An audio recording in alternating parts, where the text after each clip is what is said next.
Hello friends, welcome to fairs cloud learn to lead. बहुत बहुत स्वागत है आपका fairs cloud learn to lead में। आज हम डिस्कस करेंगे बहुत ही इंपॉर्टेंट करंट अफेयर 30 अप्रैल 2021 के, जिसमें से आप दो बेस्ट इमेजेस देख रहे हो। लेकिन आज हम बहुत ही इंपॉर्टेंट करंट अफेयर्स को डिस्कस करने वाले हैं, तो वीडियो को बिल्कुल लास्ट तक देखना है। और सारे बच्चों से रिक्वेस्ट है कि यार वीडियो को लाइक करना है, शेयर करना है मैक्सिमम टू मैक्सिमम, और चैनल को सब्सक्राइब कर देना अगर पहली बार इस वीडियो को देख रहे हैं। तो गाइज, आप करियर्स क्लाउड हमारी एप्लीकेशन को डाउनलोड कर सकते हो। लिंक जो है वो डिस्क्रिप्शन बॉक्स में दिया हुआ है, वहां से इसको डाउनलोड करें। और डाउनलोड करने के बाद आप अपनी ईमेल आईडी के थ्रू लॉगिन कर सकते हैं। जैसे ही लॉगिन करेंगे आप इस क्रैक करंट अफेयर्स के ऊपर क्लिक करेंगे।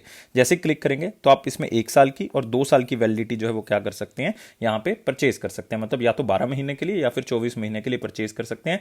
एक बार आप प्राइस जरूर चेक करें, बहुत ही कम प्राइस पे हम प्रोवाइड कर रहे हैं, और मेरे कहने से एक बार चेक जरूर करना आपने। लेकिन आप इसको परचेज करेंगे क्यों, चाहे मतलब मेरे कहने पर करें, लेकिन करेंगे क्यों?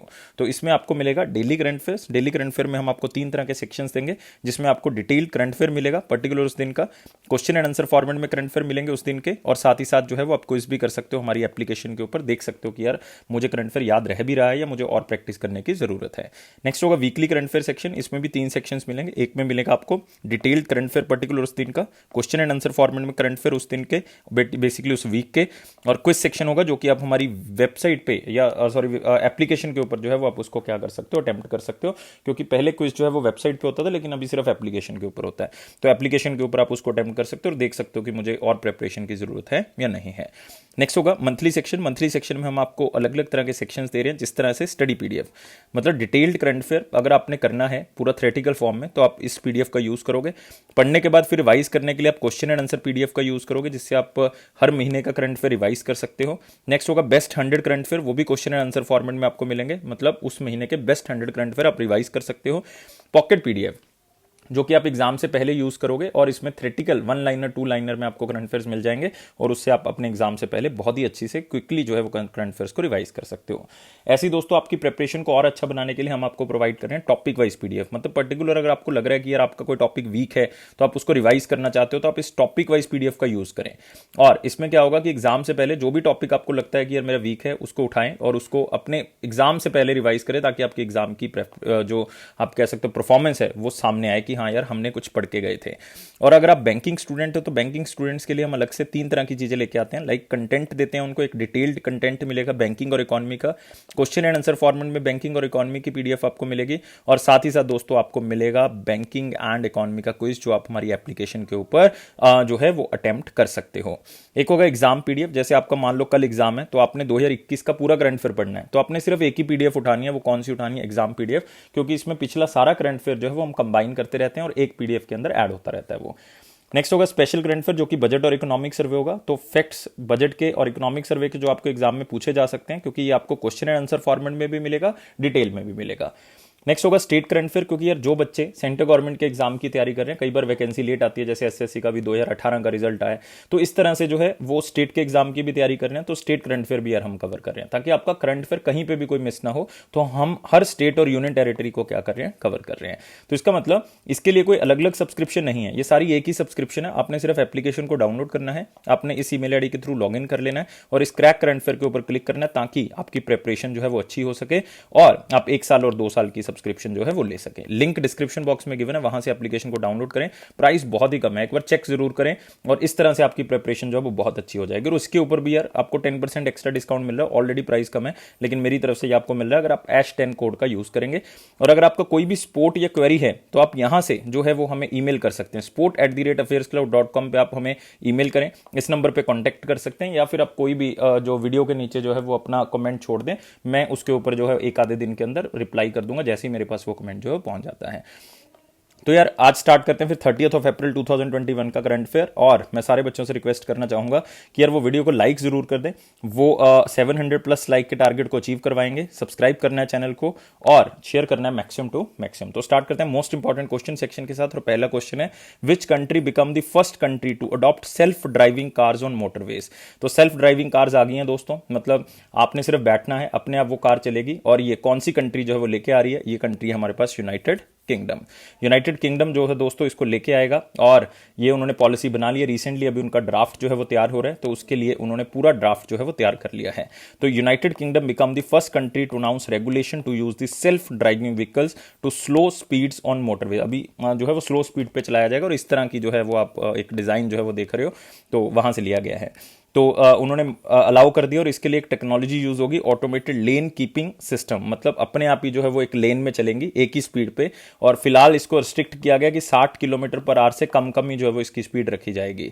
और इनका टारगेट है कि 2035 मतलब 2035 तक 40% जो नई कार्स होंगी वो सेल्फ ड्राइविंग कैपेबिलिटी के थ्रू ही बनाई जाएंगी। मतलब नई एनर्जी का यूज होगा, न्यू एंड रिन्यूएबल एनर्जी का यूज होगा, क्योंकि वैसे भी यार यूनाइटेड किंगडम का टारगेट है कि 2050 तक हमने नेट जीरो एमिशन पे फोकस करना है। तो मतलब अगर फोकस करना है तो इन ऐसी चीजों के ऊपर जो है वो खास करके फोकस जो है वो करना पड़ेगा। तो इस चीज को आपने याद रखना है। और साथ में इनका टारगेट है कि 2021 के एंड तक हम ये सेल्फ ड्राइविंग कार जो है वो यूनाइटेड किंगडम के अंदर ले आएंगे। तो मतलब ये भी एक मतलब बड़ी बात है कि यार 2021 के एंड में इनका पूरा प्लान है कि इसको हम क्या कर देंगे, लॉन्च कर देंगे। तो बहुत ही अच्छी बात है और इसके लिए सिस्टम यूज करें, ऑटोमेटेड लैंड कीपिंग सिस्टम। तो इसको याद रखना है। और दोस्तों यूनाइटेड किंगडम के बारे में आप लोगों को पता ही है कि यूनाइटेड किंगडम की कैपिटल जो है वो लंदन है, करेंसी स्टर्लिंग पाउंड है, प्राइम मिनिस्टर बोरिस जॉनसन है। और यूनाइटेड किंगडम के बारे में बताना चाहूंगा, काफी बच्चे कंफ्यूज हो जाते हैं, इसमें कौन कौन सी कंट्रीज आती हैं। इसमें स्कॉटलैंड आ जाता है दोस्तों, इसमें वेल्स आ जाएगा, इसमें इंग्लैंड तो आ ही जाएगा, और साथ ही साथ इसमें जो है वो दोस्तों हमारे पास कौन आ जाएगा, इसमें नदर्न आयरलैंड भी आ जाएगा। तो ये चारों कंट्रीज को मिला के हमारे पास क्या बनता है, यूनाइटेड किंगडम। लेकिन अगर आप स्कॉटलैंड को मिलाएंगे, वेल्स को मिलाएंगे और इंग्लैंड को मिलाएंगे, नदर्न आयरलैंड्स को नहीं मिलाएंगे, तो इसका मतलब वो क्या हो जाएगा हमारे पास, ओनली ग्रेट ब्रिटेन कहलाएंगे उसको। तो इस बात को थोड़ा सा आपने याद रखना है। अगले क्वेश्चन के ऊपर बढ़ सकते हैं। Yes, Which Indian company listed in the Times magazine first ever list Times 100 most influential companies? तो टाइम्स की सबसे पहली बार ये लिस्ट जारी की गई है और वो लिस्ट दोस्तों कौन सी है टाइम्स की, ये है हमारे पास 100 मोस्ट इन्फ्लुएंशियल कंपनी। क्योंकि टाइम्स जो है वो 100 की सीरीज जो है वो निकालता है अलग अलग चीज़ों में, जैसे 100 मोस्ट फेमस पर्सनस, और या फिर आप कह सकते हो कि 100 मोस्ट फेमस पर्सनैलिटीज़ या स्ट्रॉन्गेस्ट पर्सनैलिटीज़। तो इस तरह से तो ये जो टाइम 100 फ्रेंचाइज है उनकी, तो उसके अंदर जो है वो उन्होंने एक नई ऐड की है चीज़, वो क्या है, 100 मोस्ट इन्फ्लुएंशियल कंपनीज। और उसमें यार 2 कंपनीज इंडिया की हैं, 2 हैं, तो इसका मतलब 2 वाला ऑप्शन तो एक ही है। बोथ ए एंड सी क्या होगा, आंसर होगा। एक तो जियो प्लेटफॉर्म्स है दोस्तों आंसर, एक क्या होगा, बायजूस, जो कि एजुटेक प्लेटफॉर्म के अंदर इन्होंने बहुत बड़ी इनोवेशन की है, तो जिसके कारण जो है वो इनको ये अवार्ड जो है वो दिया गया है। तो एक तो जियो प्लेटफॉर्म्स हो जाएगा दोस्तों, और एक कौन सा हो जाएगा हमारे पास, बायजूस, जो कि एजुटेक प्लेटफॉर्म है। इवन जो जियो प्लेटफॉर्म है उनको इनोवेशन कैटेगरी के अंदर रखा गया, लाइक उनको डिजिटल ट्रांसफॉर्मेशन के लिए अवार्ड दिया गया, क्योंकि इंडिया के अंदर एक डिजिटल ट्रांसफॉर्मेशन लेके आए, खास करके टेलीकम्युनिकेशन के अंदर। और साथ ही साथ अगर बायजूस को देखोगे वो डिस्ट्रप्टर्स कैटेगरी के अंदर लेके आए हैं। तो मतलब उन्होंने बहुत सी कैटेगरीज हैं इसकी, एंटरटेनमेंट है, ट्रांसपोर्टेशन है, टेक्नोलॉजी एंड मोर है, इनोवेशन है, लीडरशिप है, तो अलग अलग तरह की कैटेगरीज है, लेकिन हमने उसमें नहीं जाना। जियो प्लेटफॉर्म को उन कंपनीज के साथ रखा गया जैसे जूम है, एडिडास है, टिकटॉक है, आइकिया है, नेटफ्लिक्स है, तो इन कंपनीज के साथ रखा गया इनोवेशन कैटेगरी के अंदर। और बाइजू को जो है वो लाइक हुआवे कंपनी, टेस्ला, ठीक है, एयरबीएनबी, इन कंपनीज के साथ रखा गया है। लेकिन यार जियो प्लेटफॉर्म से जुड़ी मैं आपको 2-3 चीजें बताना चाहूंगा जो आपके लिए बहुत ही ज्यादा इंपॉर्टेंट है कि 100 मोस्ट इन्फ्लुएंशियल कंपनी में तो इनका नाम आ चुका है, लेकिन जियो ने रिसेंटली टाई अप किसके साथ किया है, फेसबुक के साथ टाई अप किया है। क्यों टाई अप किया है, क्योंकि ये व्हाट्सएप बेस्ड एक ई कॉमर्स प्लेटफॉर्म जो है वो तैयार कर रहे हैं, जिसमें जैसे चैट हो गया, कॉल्स होगी, वो आप ई कॉमर्स प्लेटफॉर्म के बेसिस पे भी यूज कर सकते हो। नेक्स्ट एक इन्होंने टाई अप किया है किसके साथ, गूगल के साथ, ताकि वो 5G स्मार्टफोन्स बना सकें बहुत ही कम रेट पे। तो ये 2 टाई अप्स आपने याद रखने जियो के। और दोस्तों दूसरा आ गया बायजूस का। बायजूस मतलब आप कह सकते हो एजुकेशन के अंदर एक ट्रांसफॉर्मेशन है, नई टेक्निक्स ये यूज करते हैं। और बायजूस का ओनली इंडिया के अंदर ही नहीं, United states of America, United kingdom, Indonesia, Mexico, Brazil, in countries में भी जो है वो पूरा का पूरा मार्केट जो है वो बना हुआ है।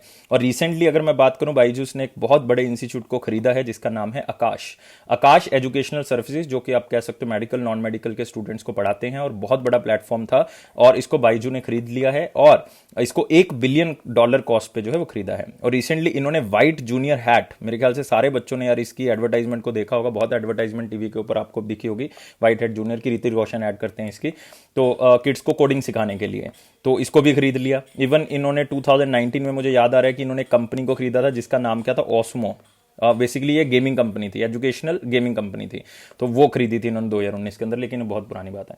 तो मतलब इस तरह से आपने चीज़ों को याद रखना है, खास करके जियो का फेसबुक और गूगल के साथ क्या टाई अप रहा है। और जियो प्लेटफॉर्म के बारे में आपको पता ही है कि ये 2019 में लॉन्च किया गया, तो बहुत बड़ी रेवोल्यूशन टेलीकॉम इंडस्ट्री के अंदर लेके आई है। पेरेंट कंपनी रिलायंस इंडस्ट्रीज रहेगी, फाउंडर मुकेश अंबानी रहेंगे, हेडक्वार्टर इसका मुंबई रहेगा। और बाईजूस जो है वो दोस्तों 2011 में आया, खास करके ये यूपीएससी कैटेगरी के अंदर जो वो सबसे पहले लेके आए थे। फाउंडर इसके बाईजू रविनंदर जी हैं, मैं लिख देता हूं यहाँ पे, रविंद्रन जी, बाइजू रविंद्रन जी, और इसका हेडक्वार्टर बेंगलुरु कर्नाटका में है। तो बहुत सी चीज़ें आपको यहाँ से क्लियर हो चुकी हैं। हम जियो प्लेटफॉर्म और बाइजू के बारे में सारी चीज़ें जो है वो बेसिकली बात कर चुके हैं, तो एज सच यहाँ पे वही चीज़ें लिखी हुई आपको मिल जाएंगी। अगले क्वेश्चन के ऊपर आते हैं। Who is appointed as finance secretary, या रिसेंटली एक बंदे को फाइनेंस सेक्रेटरी बना दिया गया, इसका मतलब पुराने जो फाइनेंस सेक्रेटरी हैं वो रिटायर हो चुके हैं।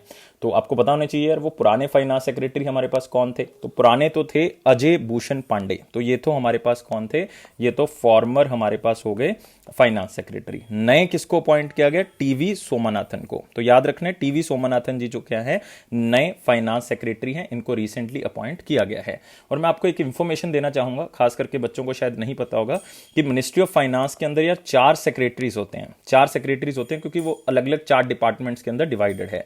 वो डिपार्टमेंट कौन कौन से हैं, जैसे एक है डिपार्टमेंट ऑफ फाइनेंशियल सर्विसेज। क्या है, फाइनेंशियल सर्विसेज, तो इसका एक सेक्रेटरी होगा, जो आजकल जो हैं वो देवाशीष पांडा जी हैं। नेक्स्ट एक होगा department of investment, department of investment जिसके जो सेक्रेटरी हैं वो हैं तुहीन कांता पांडे जी। और एक है department of economic affairs, economic affairs जो कि बहुत ही फेमस सेक्रेटरी हैं, इसके अजय सेठ जी हैं, अजय सेठ। और एक हमारे पास है एक्सपेंडिचर, डिपार्टमेंट ऑफ एक्सपेंडिचर, जिसके सेक्रेटरी कौन थे, टीवी सोमनाथन। तो इन चारों डिपार्टमेंट में जो भी सबसे सीनियर मोस्ट सेक्रेटरी होगा उनको फाइनेंस सेक्रेटरी बनाया जाता है। तो अब जो है वो सीनियर मोस्ट कौन हो गए हैं, टीवी सोमनाथन जी, जो इनको क्या बना दिया गया, फाइनेंस सेक्रेटरी बना दिया गया। मेरे ख्याल से ये काफी बच्चों को नहीं पता होगा कि 4 तरह के मिनिस्ट्री ऑफ फाइनेंस के अंदर सेक्रेटरी होते हैं, और जो सबसे सीनियर मोस्ट होता है उनको फाइनेंस सेक्रेटरी बनाया जाता है। तो ये है टीवी सोमनाथन, आप यहाँ पे इमेज इनका देख सकते हो, cabinet designate TV Somanathan as the finance secretary. और आपने अजय सेठ को याद रखना है, क्योंकि हमने रिसेंटली कल न्यूज के अंदर हमने कवर किया था कि इनको आरबीआई का जो बोर्ड है, बोर्ड ऑफ आरबीआई, उसके अंदर जो है वो नॉन ऑफिशियल डायरेक्टर भी अपॉइंट किया गया अजय सेठ जी को। तो ये भी आपने जो है वो साथ में याद रखना है। अजय कुमार भल्ला जी कौन है, होम सेक्रेटरी हैं। क्या है, होम सेक्रेटरी। तो ये सारी इंफॉर्मेशन आपके लिए इंपॉर्टेंट है। टीवी सोमनाथन जी जो हैं वो बहुत ही फेमस आईएएस ऑफिसर रह चुके हैं, तमिलनाडु कैडर से बिलोंग करते हैं। 1987 में ये जो है वो बैच के आईएएस ऑफिसर हैं, और इनको गोल्ड मेडल भी मिला था बेस्ट आईएएस ट्रेनी का अवार्ड के लिए। और इवन ये प्रिंसिपल सेक्रेटरी रह चुके हैं तमिलनाडु कैडर के अंदर, ज्वाइंट सेक्रेटरी रह चुके हैं प्राइम मिनिस्टर ऑफिस के अंदर, तो बहुत बड़ी बड़ी पोजीशंस पे रह चुके हैं। मिनिस्टर ऑफ फाइनेंस के बारे में आपको पता ही है, union minister Nirmala Sitharaman ji, minister of state जो है अनुराग सिंह ठाकुर है हिमाचल प्रदेश से। नेक्स्ट आते हैं दोस्तों अगले क्वेश्चन के ऊपर। What will be the name of China's new permanent space station. तो आपको पता है चाइना जो है वो स्पेस स्टेशन जो है वो बनाने जा रहा है, और चाइना जो है वो छोटे छोटे 11 मिशन को लॉन्च करेगा। जब ये 11 मिशन कंप्लीट हो जाएंगे तो इसका मतलब उनका इंटरनेशनल स्पेस स्टेशन जो पूरी तरह से गठित हो चुका है, और उनका टारगेट है कि नवंबर 2022 तक ये 11 मिशन पूरे हो जाएंगे, जो कि इंटरनेशनल जो कि चाइना का स्पेस स्टेशन बनाने में क्या करेंगे, हेल्प करेंगे। तो इसका मतलब 2022 के एंड तक जो है वो चाइना का एक नया स्पेस स्टेशन जो है वो तैयार हो जाएगा, जिसका नाम क्या होगा, तायान गोंग स्पेस स्टेशन। तो याद रखना है दोस्तों, नाम क्या होगा, तायान गोंग स्पेस स्टेशन।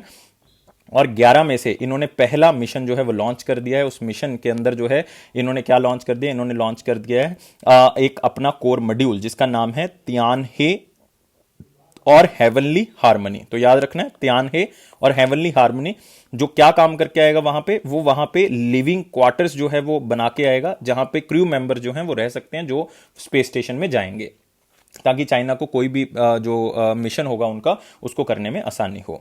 और इस परमानेंट स्पेस स्टेशन का नाम याद रखना है तायानगोंग स्पेस स्टेशन। और ये पहला मिशन था 11 मिशन में से, और मैं आपको बता चुका हूँ 11 मिशन जो है नवंबर 2022 में क्या हो जाएंगे, पूरे हो जाएंगे। इसका मतलब 2022 के एंड तक ये स्पेस स्टेशन जो है वो पूरा हो जाएगा। तो मतलब अपने आप में एक बहुत ही बड़ी कामयाबी आप कह सकते हो। और चाइना किस तरह से आगे बढ़ रहा है ये सारे लोग जो है वो अभी देख रहे हैं, और एक नया स्पेस स्टेशन यार बन जाएगा। और इसमें मैं आपको एक इंटरेस्टिंग फैक्ट बताता हूँ कि इंटरनेशनल स्पेस स्टेशन है, आप लोग सोच रहे होंगे कि international space station already exist कर रहा है, लेकिन यार इंटरनेशनल स्पेस स्टेशन कब तक एग्जिस्ट कर रहा है। इंटरनेशनल स्पेस स्टेशन बना तो दिया गया था 1998 में, लेकिन ये कौन सी कंट्रीज ने बनाया था, लाइक रशिया था इसके अंदर यूनाइटेड स्टेट्स ऑफ अमेरिका था, कनाडा था इसके अंदर, एक आप कह सकते हो यूनियन थी, जिसको यूरोप कह सकते हो, आप जापान कह सकते हो, तो इन्होंने मिलकर बनाया था।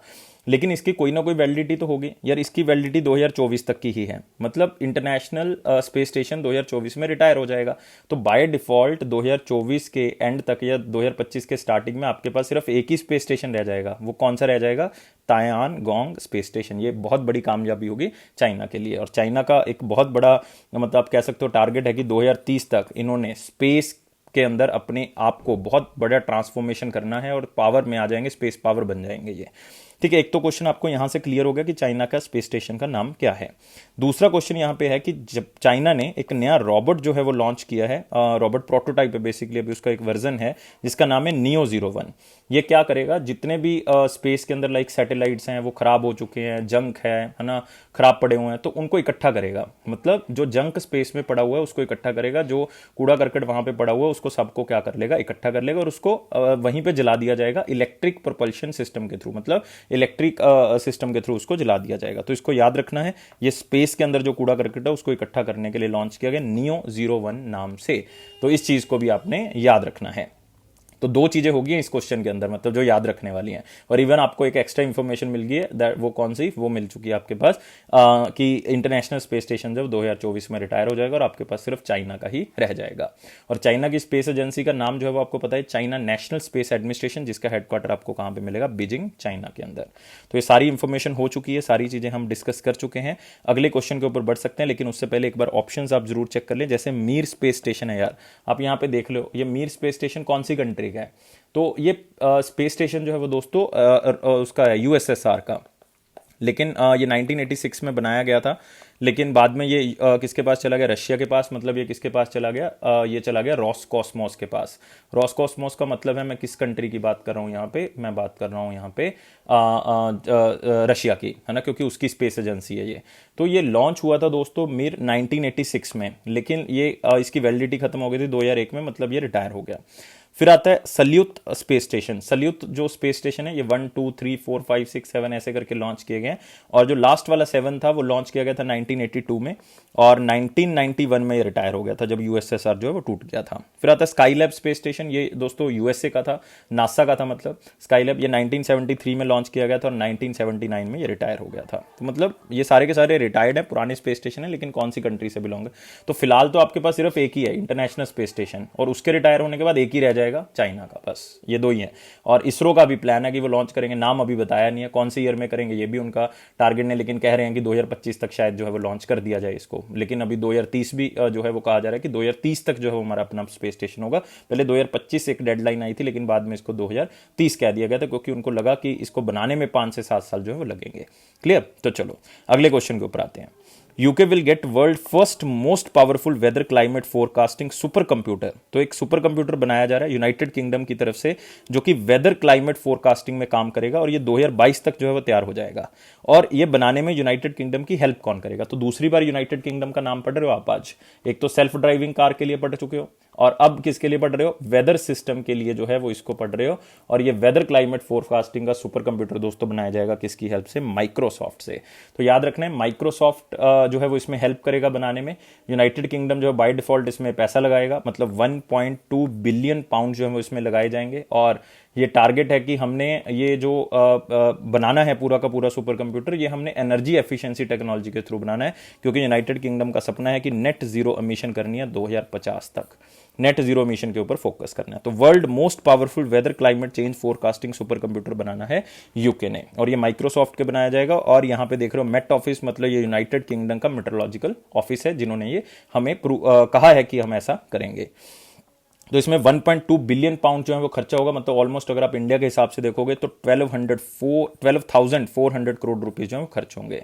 और इसमें जो है वो super computer one of the world most environmentally sustainable होगा, क्योंकि इसमें 100% रिन्यूएबल एनर्जी होगी, और जो कि मार्केट लीडिंग एनर्जी एफिशिएंसी के थ्रू जो है वो इसको प्रोवाइड की जाएगी। और इवन कार्बन एमिशन जो है वो इसमें नहीं होगा। और 2050 तक मैं आपको पहले ही बता चुका हूँ नेट जीरो एमिशन का टारगेट है। और साथ ही साथ इन्होंने कहा है कि ये इस तरह का सिस्टम होगा जिससे वार्निंग वार्निंग जो है वो हमें पहले मिल जाया करेगी हर तरह की, आप कह सकते हो वेदर सिस्टम की, मतलब ये सुपर कंप्यूटर इतना कैपेबल होगा। और मोर एक्यूरेट वार्निंग जो है वो हमें स्फीयर वेदर की दे सकता है, और खास करके यूनाइटेड किंगडम के जो लोग हैं उनको बहुत ज़्यादा हेल्प करेगा, क्योंकि वो अपने इंफ्रास्ट्रक्चर को बचा सकते हैं। लाइक कोई भी स्टॉर्म आता है, कोई भी फ्लड आता है, कोई भी बर्फ पड़ती है, स्नो पड़ती है, तो उसमें जो है वो हमें काम आ सकता है। तो इस चीज़ को यूनाइटेड किंगडम जो है वो यूज़ करेगा, और इसमें जो है वो याद रखने वाली चीज़ें यही हैं।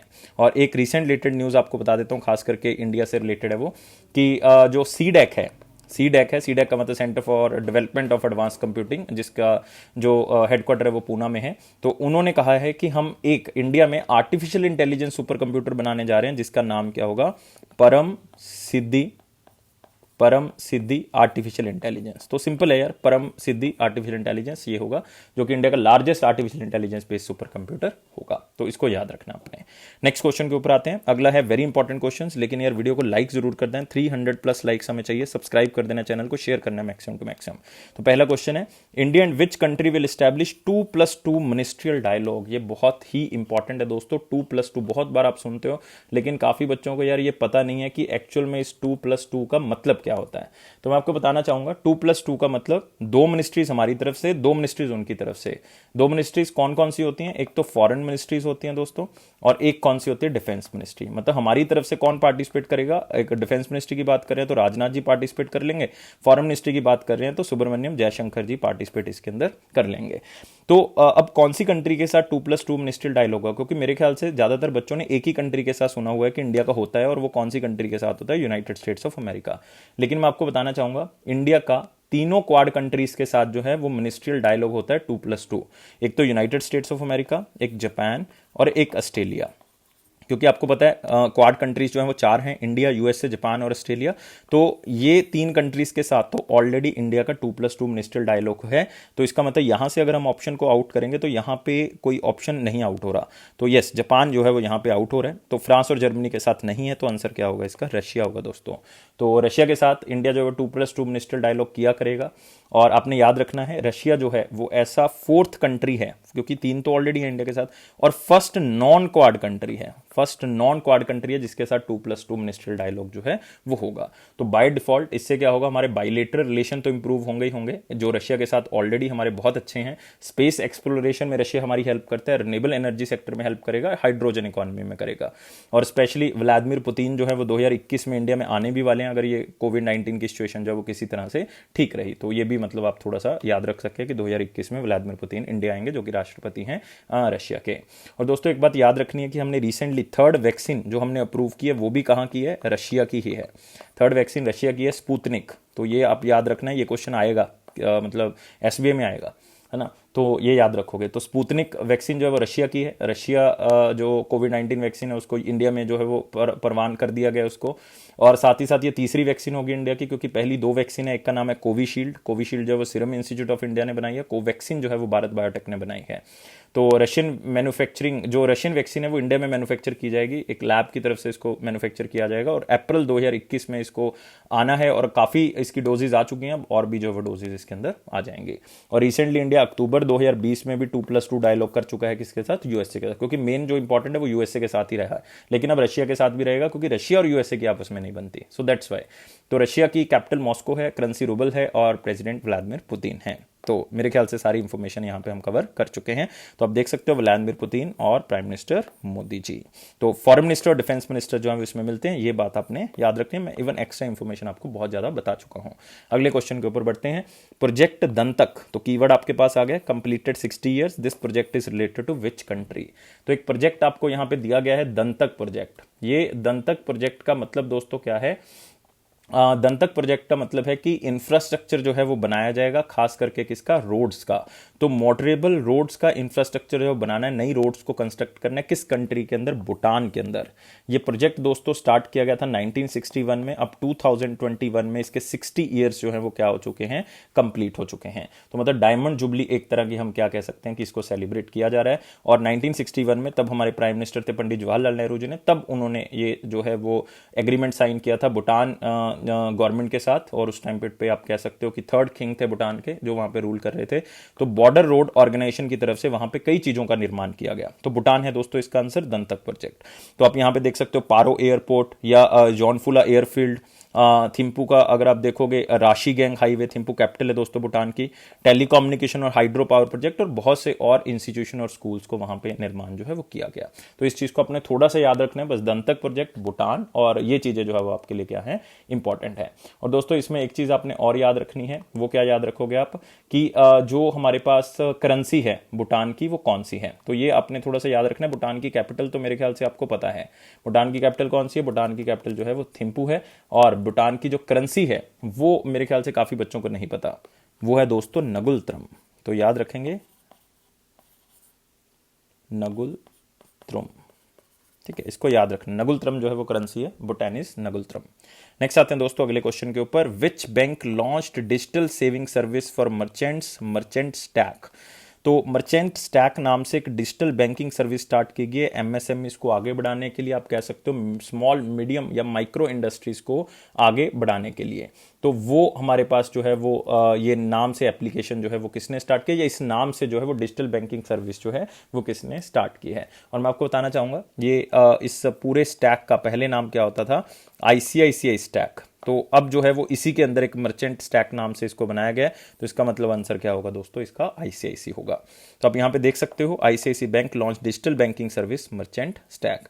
तो इसके अंदर होगा क्या, ये हेल्प करेगा दोस्तों रिटेल मर्चेंट को, specially micro small medium enterprises को और एंटरप्रेन्योर्स को, ताकि वो डिजिटल ट्रांजेक्शंस कर सके। डिजिटल ट्रांजेक्शंस के साथ साथ जो है वो उनका एक एप्लीकेशन के ऊपर जो है वो एक सुपर मर्चेंट करंट अकाउंट बनाया जाएगा।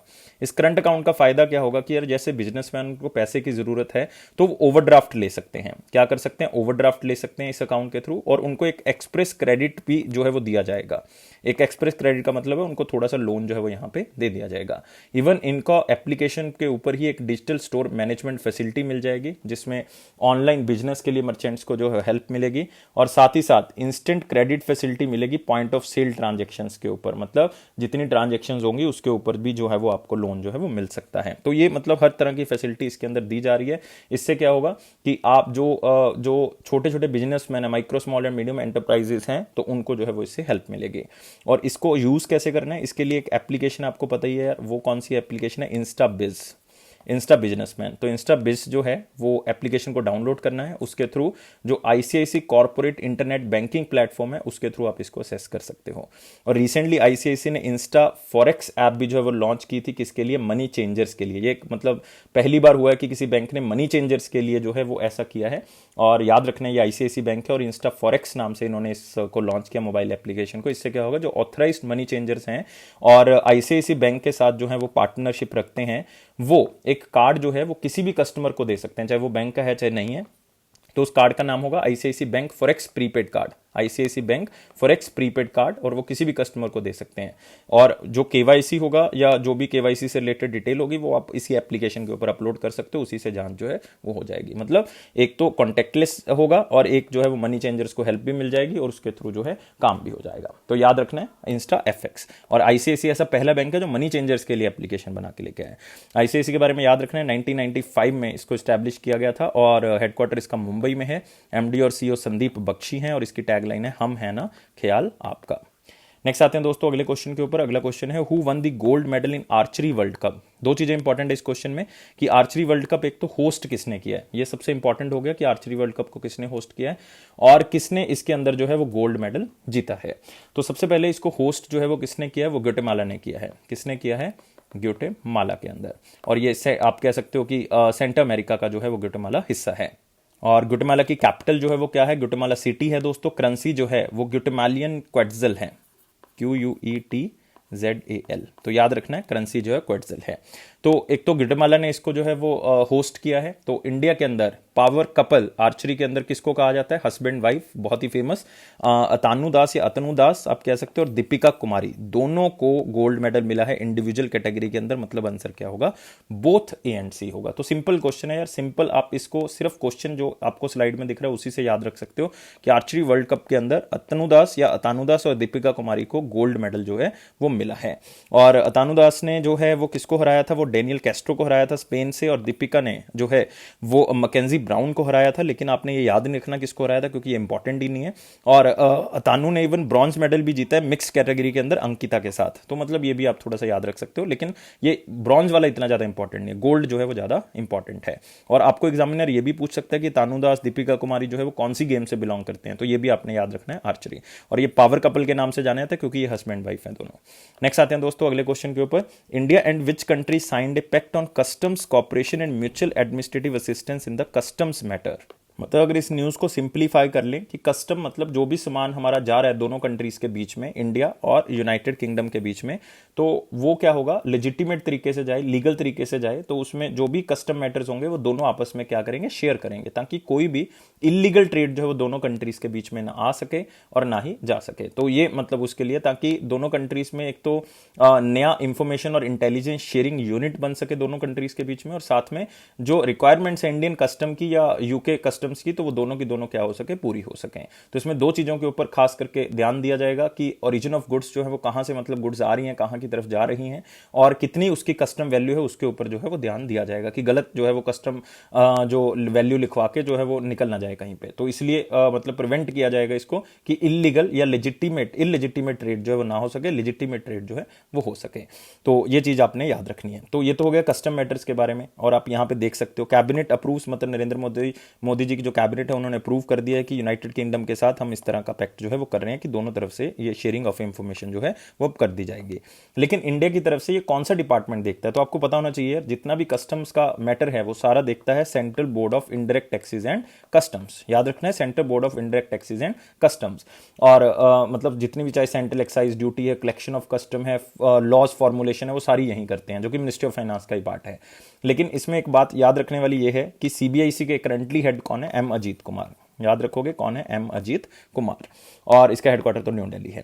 लेकिन इसी से रिलेटेड एक यूनाइटेड किंगडम और इंडिया से, क्योंकि तीसरी बार यूनाइटेड किंगडम का नाम आज हम डिस्कस कर रहे हैं, क्योंकि पहली बार हमने सेल्फ ड्राइविंग व्हीकल्स के लिए किया, दूसरी बार हमने माइक्रोसॉफ्ट के साथ इन्होंने टाई अप किया जो कि वेदर ये सुपर कंप्यूटर बनाएंगे, तीसरा अब हम जिक्र कर रहे हैं कस्टम मैटर्स का। तो आज हम यूनाइटेड किंगडम का 3 बार जिक्र कर चुके हैं।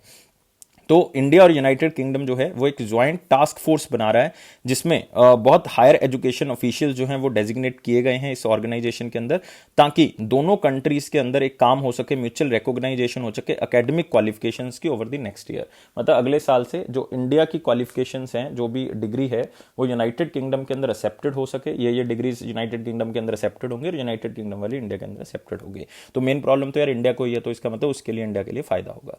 तो यूनाइटेड किंगडम के बारे में मैं बता चुका हूं क्या है, प्राइम मिनिस्टर कौन है, कैपिटल कौन है, करेंसी कौन है, सारी चीजें डिस्कस कर चुके हैं।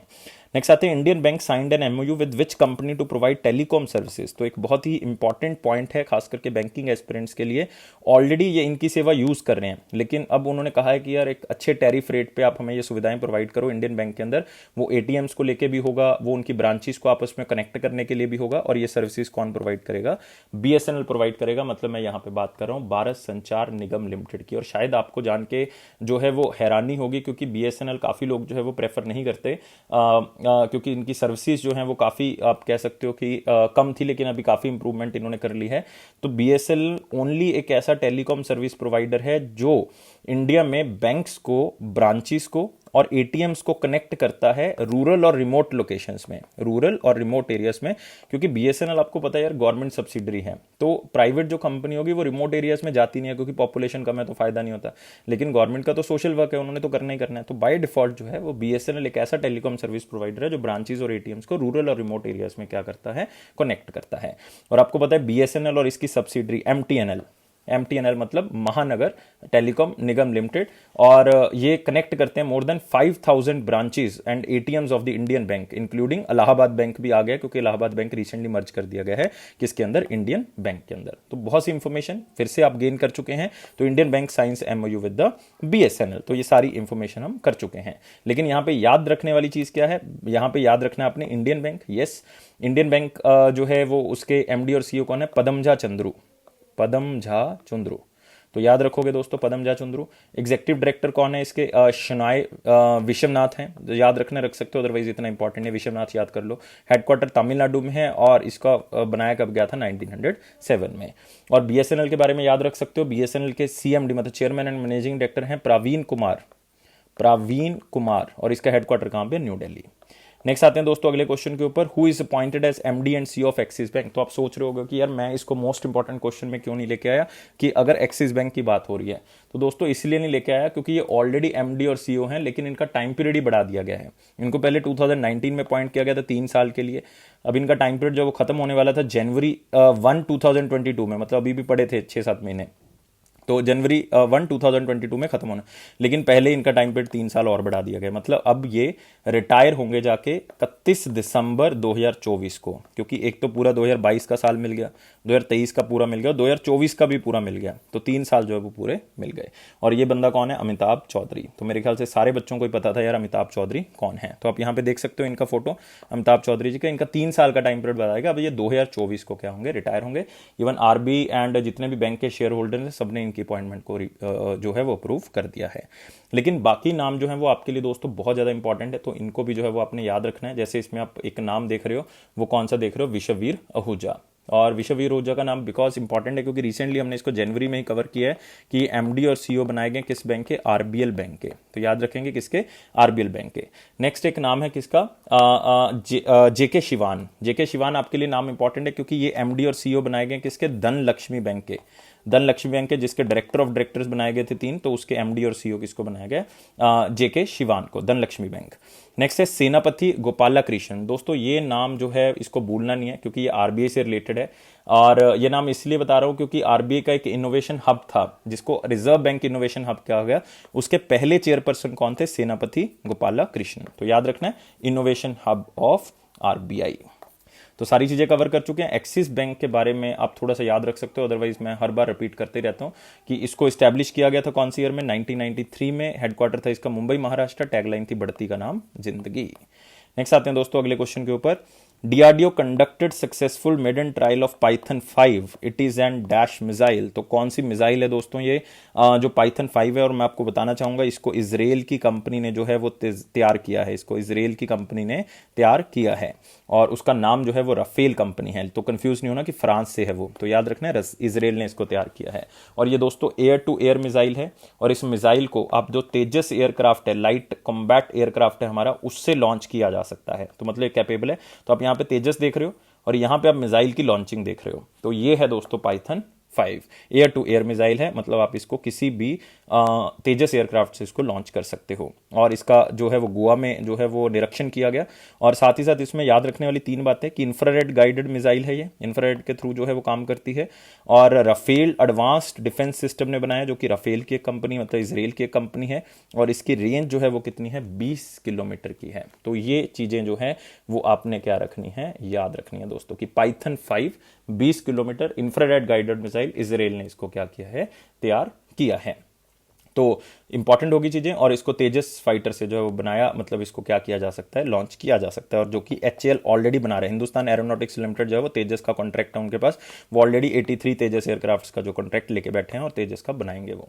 ठीक है, तो बिल्कुल याद रहेगा। अगले क्वेश्चन के ऊपर बढ़ते हैं। अब है इंपॉर्टेंट क्वेश्चन, लेकिन लाइक करना है दोस्तों, 700+ लाइक चाहिए।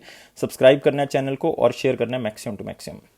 Which state approved the hike in Ashirwad scheme aid from 21,000 to 51,000? तो सबसे पहले ये पता होना चाहिए कि आशीर्वाद स्कीम क्या है। तो इस स्कीम को दोस्तों शगुन स्कीम भी कहते हैं। ये 2017 में जो है वो वैसे तो पहले लॉन्च की गई, लेकिन 2017 में भी इस स्कीम के अंदर जो है वो राशि बढ़ाई गई थी। 15,000 थी पहले, सबसे पहले राशि 21,000 कर दी गई। अब 21,000 से 51,000 कर दी। 2022 में इलेक्शन है पंजाब के अंदर, तो इसका मतलब ये कौन सी स्टेट है? पंजाब है। तो कैप्टन अमरिंदर सिंह कि कैबिनेट ने इसको अप्रूव किया। अब यहाँ पे फोटो देख सकते हो, कैप्टन अमरिंदर सिंह यहाँ पे बैठे हुए हैं। तो उन्होंने इसको अप्रूव किया कि आशीर्वाद स्कीम के अंदर हम जो है वो अब लिमिट जो है वो बढ़ा देते हैं। तो आशीर्वाद स्कीम है क्या? तो ये जो वेडिंग के टाइम पीरियड पे किसी लड़की की, उसको ये 1 टाइम फाइनेंशियल असिस्टेंस दी जाती है, जिसको शगुन स्कीम के नाम से भी जाना जाता है। लेकिन क्या ये सब औरतों को मिलेगा? नहीं, ये सिर्फ शेड्यूल कास्ट वुमेन को, क्रिश्चियन को, बैकवर्ड क्लास वुमेन को, daughters of widows of any caste और शेड्यूल कास्ट विडोज को। तो इसका मतलब यहाँ पे 3-4 कैटेगरीज हैं। शेड्यूल कास्ट वुमेन को मिल जाएगा अगर उसकी मैरिज हो रही है, क्रिश्चियन औरतों को, बैकवर्ड क्लास वुमेन को, डॉटर्स ऑफ विडो, कोई भी अगर विडो है उसकी औरत है और मतलब उसकी बेटी है, और साथ ही साथ जो है वो शेड्यूल कास्ट विडोज को भी मिल जाएगा। और अब ये मुस्लिम गर्ल्स के लिए भी अलाउ कर दिया, अगर उनकी 18 साल से एज ज़्यादा है तो उनको भी ये मिल जाएगा। लेकिन ये लिमिटेड है यार, एक फैमिली के अंदर सिर्फ 2 ही लड़कियों को ये सुविधा जो है वो मिल सकते हैं, मतलब 51,000 जो है वो 2 को मिल सकते हैं। इसमें कंडीशन और है कि एनुअल इनकम जो है वो 32,790 मतलब 32,790 से ज़्यादा नहीं होनी चाहिए, तभी आप इस आशीर्वाद स्कीम को क्या कर सकते हो, अवेल कर सकते हो। तो ये 3-4 कंडीशन है, लेकिन ये सिर्फ उन स्टूडेंट्स के लिए जो पंजाब से बिलोंग करते हैं, मैंने स्पेशली उनके लिए ही कवर किया है इस न्यूज़ को। तो एक बात और याद रखनी है, चीफ मिनिस्टर तो आपको पता लग गया कैप्टन अमरिंदर सिंह, और साथ ही साथ आपने गवर्नर याद रखने हैं। गवर्नर कौन है? वीपी सिंह बदनौर, वीपी सिंह बदनौर, विजेंद्र पाल सिंह बदनौर जी, और वो चंडीगढ़ के एडमिनिस्ट्रेटर भी हैं। नेक्स्ट आते हैं, which country served as the country coordinator of ASEAN India dialogue relation. तो ये क्वेश्चन बहुत ज्यादा इंपॉर्टेंट नहीं, लेकिन इंफॉर्मेशन जो है वो यहाँ पे इंपॉर्टेंट है, क्योंकि किसकी बात हो रही है यहाँ पे? एशियन की दोस्तों बात हो रही है। तो आपको पता होना चाहिए कि इंडिया एशियन का मेंबर नहीं है, क्योंकि एशियन के अंदर 10 कंट्रीज हैं जिसमें इंडिया नहीं है। म्यांमार है लेकिन इंडिया इसमें नहीं है। तो कोई भी कंट्री जब एशियन के साथ कोई डायलॉग रिलेशन रखती है, मतलब किसी भी तरह की उनके साथ पार्टनरशिप करती है, तो कोई मेंबर कंट्री जो है वो उसका पार्टनर बनता है, ताकि उसको एशियन प्लेटफॉर्म पे लेके आया जा सके। और वो मेंबर कंट्री जो है वो हर बार जो है वो चेंज हो जाता है। 3 साल का जनरली कोऑर्डिनेटर होता है, वो 3 साल के बाद वो चेंज कर लेता है। तो 2018 में थाईलैंड था, और इसका मतलब 2021 तक कौन रहेगा? थाईलैंड रहेगा। तो मतलब करंटली आंसर क्या होगा हमारे पास? थाईलैंड। तो country coordinator of ASEAN India dialogue relation 2018 से 21 तक कौन रहेगा? थाईलैंड रहेगा। लेकिन 2021 से लेकर 24 तक अभी अगला कौन बनेगा? सिंगापुर बनेगा। तो ये आपने याद रख लेना है, ये इंपॉर्टेंट क्वेश्चन है। और एशियन की इस बार की मेंबरशिप 2021 की जो मेंबरशिप है वो कौन सी कंट्री के पास है? ये आपने थोड़ा सा याद रखना है कि ये ब्रुनई के पास है दोस्तों। किसके पास है? ब्रुनई के पास, ब्रुनई के पास। और 2021 की चेयरमैनशिप का थीम क्या है? We care, we prepare and we prosper. तो ये जो है वो क्या है? इसका थीम है। और सेक्रेटरी जनरल एशियन के कौन है? दातो लिम जोखोई। याद रखना है, दातो लिम जोखोई।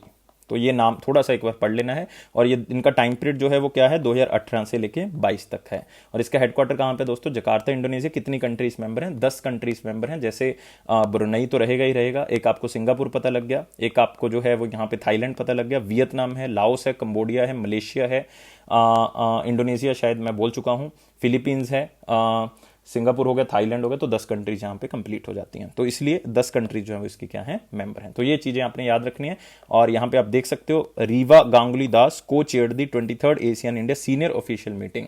और ये किस रैंक पे है सीनियर ऑफिशियल? मतलब by default ministry of external affairs की एक सेक्रेटरी है ईस्ट साइड की, मतलब अलग अलग सेक्रेटरीज हैं ईस्ट वेस्ट के, तो ये ईस्ट साइड से बिलोंग करती है मिसेस रीवा गांगुली दास। तो उन्होंने एशियन की मीटिंग को जो है वो को चेयर किया। और थाईलैंड जो है वो हमारा क्या रहा है? कंट्री कोऑर्डिनेटर रहा है। और इंडिया ने प्रपोज किया दोस्तों कि 2022 का साल जो है एशियन इंडिया फ्रेंडशिप ईयर मनाया जाए, क्योंकि इंडिया 30 साल जो है वो सेलिब्रेट करेगा, 30th एनिवर्सरी सेलिब्रेट करेगा एशियन इंडिया सेक्टोरल पार्टनरशिप की, कि अलग अलग सेक्टर्स में इंडिया और एशियन की पार्टनरशिप होनी स्टार्ट हुई थी, क्योंकि सबसे पहली बार 1992 में ये होनी स्टार्ट हुई थी। तो इसलिए ये सारे मेंबर्स ने एक्सेप्ट भी कर लिया कि ठीक है 2022 एशियन इंडिया फ्रेंडशिप ईयर जो है वो सेलिब्रेट किया जाएगा। तो ये सारी चीजें आपने याद रखनी है। और एशियन को कहा भी गया है, एशियन कंट्रीज को भी कहा गया कि इंडिया की कोविड-19 के दौरान हेल्प की जाए। और इवन इंडिया ने भी कहा है कि एशियन कंट्रीज की अगर कोई प्रॉब्लम है वो भी कोविड-19 के अंदर, मतलब दोनों मिलकर जो है वो 2021 से लेकर 25 तक के स्ट्रेटेजिक जो प्लान होगा उसमें कोविड-19 के खिलाफ भी जो है हम काम करेंगे। लेकिन ये दोस्तों आपने याद रखना है, ये 1967 में ये ग्रुप बनाया गया था एशियन का। ये इकोनॉमिक ग्रुप है, मतलब ये हेल्प करता है आपस में जुड़ने के लिए इकोनॉमिकल बेसिस पे, लाइक ट्रेड करने के लिए। और आपको पता होना चाहिए कि 4th लार्जेस्ट ट्रेडिंग पार्टनर है एशियन, मतलब एशियन के साथ जो है वो हमारा 4th नंबर पे सबसे ज्यादा ट्रेड होता है, क्योंकि इंडिया एक्सपोर्ट करता है एशियन कंट्रीज को ऑलमोस्ट 11.28%, इतना एक्सपोर्ट करता है। मतलब ये बहुत बड़ी बात है कि इंडिया को बहुत ज्यादा पैसा जो है एशियन कंट्रीज में जाता है। नेक्स्ट आते हैं दोस्तों अगले क्वेश्चन के ऊपर।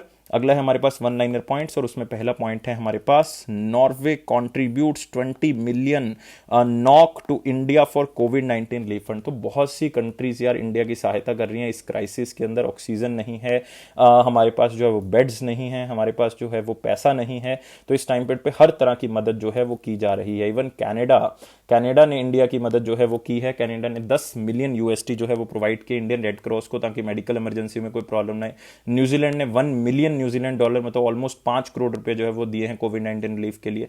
तो मतलब इतनी कंट्रीज जो है वो क्या कर रही है, यहाँ पे हेल्प कर रही हैं। तो नॉर्वे जो है वो यहाँ पे दे रहा है कितने क्रॉन्स दे रहा है, नॉर्वे दे रहा है 2.4 मिलियन यूएसडी, मतलब ऑलमोस्ट 20 मिलियन क्रोन्स। अगर यूएसडी में कन्वर्ट करोगे तो 2.4 मिलियन आ जाएगा, अगर इंडिया में कन्वर्ट करोगे तो 18 करोड़ रुपीस के आसपास जो है वो नॉर्वे पैसा दे रहा है। तो कल भी हमने किया कि गूगल दे रहा है, माइक्रोसॉफ्ट दे रहा है, इवन एशियन डेवलपमेंट बैंक दे रहा है। तो बहुत सी कंट्रीज जो है वो हेल्प कर रही हैं और बहुत सी ऑर्गेनाइजेशन भी हेल्प कर रही हैं।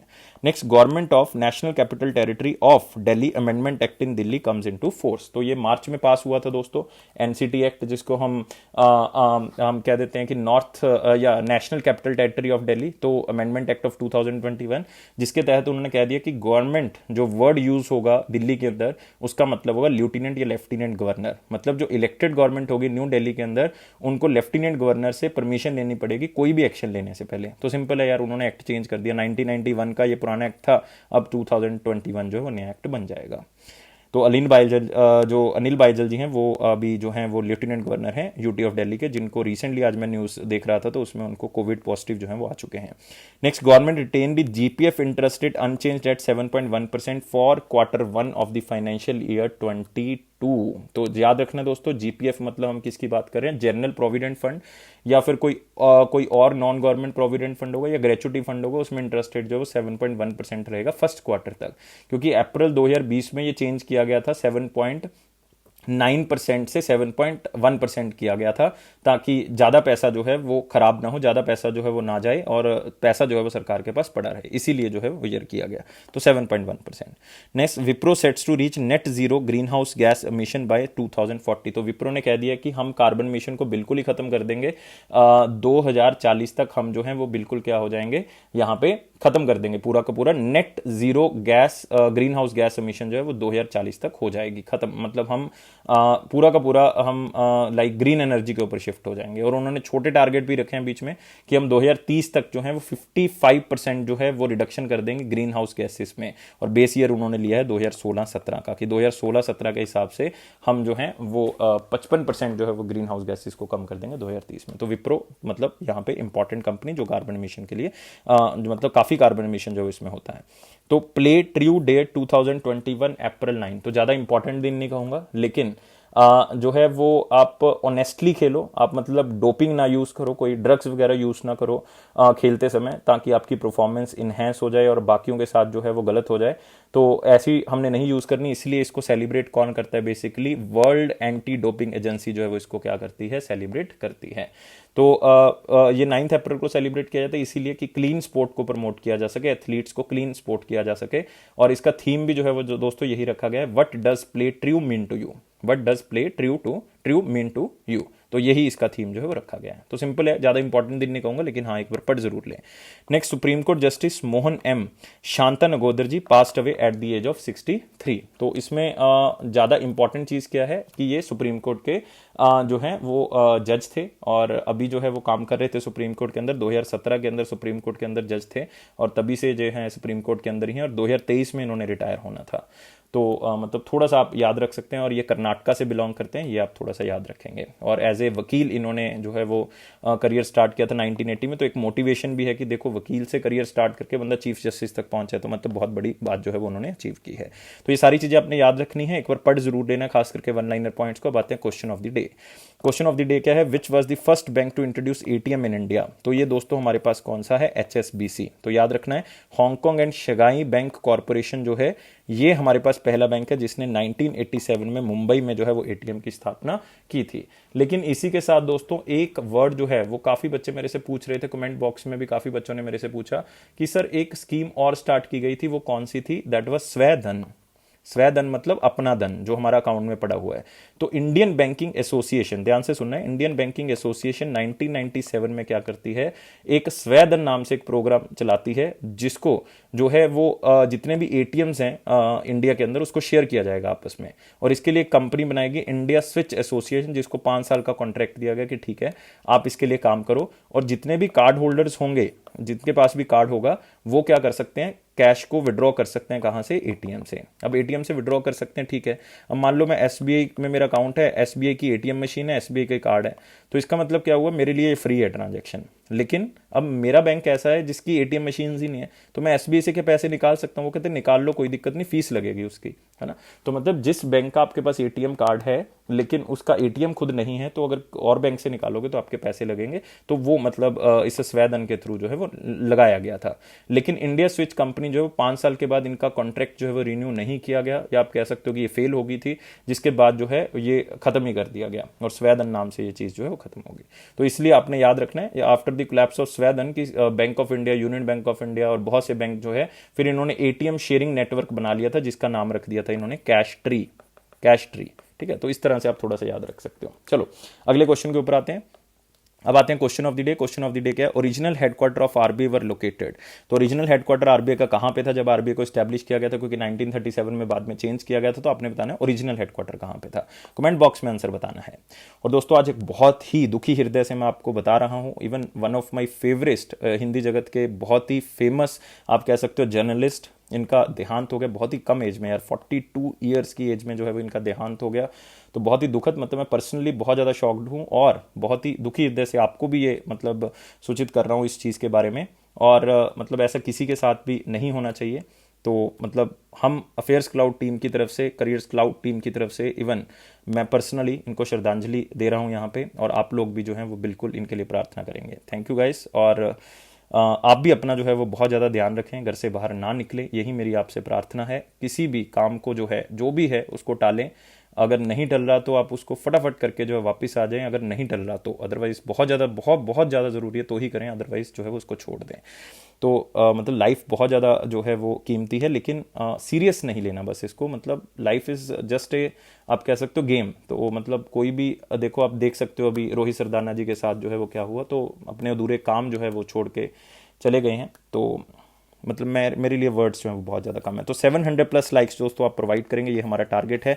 सब्सक्राइब करें चैनल को, और साथ ही साथ जो है वो बेल बटन को प्रेस कर दें ताकि नोटिफिकेशन आपको मिल सके। और ये अफेयर्स क्लाउड का प्रॉमिस है कि आपको जो है वो कॉन्फिडेंस जरूर बूस्ट करेगा। अगर इसी तरह से वीडियोज़ को देखते रहोगे, पीडीएफ से पढ़ते रहोगे, तो आपका कॉन्फिडेंस जरूर बूस्ट हो जाएगा। और पीडीएफ को सब्सक्राइब करने के लिए आप हमारी एप्लीकेशन को डाउनलोड कर रहे, लिंक डिस्क्रिप्शन बॉक्स में दिया हुआ है। और प्राइजेस दोस्तों बहुत ज़्यादा कम है, एक बार देखेंगे खुद सरप्राइज हो जाएंगे। ऊपर से 10% आपको एक्स्ट्रा डिस्काउंट भी तो मिल रहा है। इस कोड का यूज़ करें #10 का, तो आपको एक्स्ट्रा 10% डिस्काउंट जरूर मिल जाएगा। और गाइस लाइफ को अगेन बहुत ज़्यादा सीरियस ना लें, हमेशा खुश रहें। खुश रहोगे तो मतलब बाकी लोग भी आपके आसपास खुश रहेंगे आपको देख के। यही रोहित सरदाना जी भी खास बात थी कि जितना भी सुना है उनके बारे में, यही सुना है उनके कोलीग से, या जितने भी आज तक की हमारे पास एंकर्स हैं, सभी ने यही बताया कि यार बहुत ही जिंदा दिल इंसान थे। तो मतलब आप भी यार इसी तरह से रहें और खुश रहें हमेशा। Thank you guys, take care and bye bye.